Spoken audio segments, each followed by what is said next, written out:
Be with you. Two interviews, two views, contrast and criticism.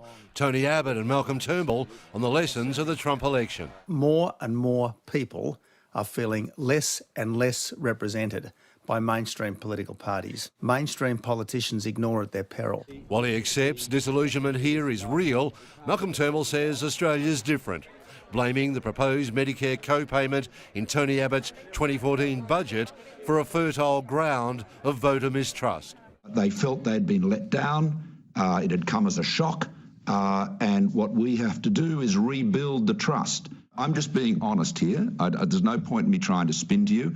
Those are the facts. From Tony Abbott, a backhanded compliment for a perceived change in Malcolm Turnbull's style and message. There's been a lot less talk about innovation and agility. What you've seen from Malcolm Turnbull post-election is a much more orthodox centre-right leader. I am who I am. I'm a practical, pragmatic leader. I'm not an ideological leader. And Tony Abbott seemed to use the inaccurate US polls to take a swipe at Malcolm Turnbull's use of poor results as a reason to replace him. We should not be ruled by polls. The division and civil warfare between Tony Abbott and Malcolm Turnbull will go on as long as this government goes on.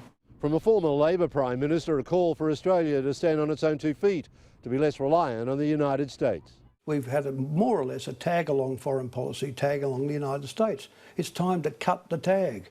Lane Calcutt, 9.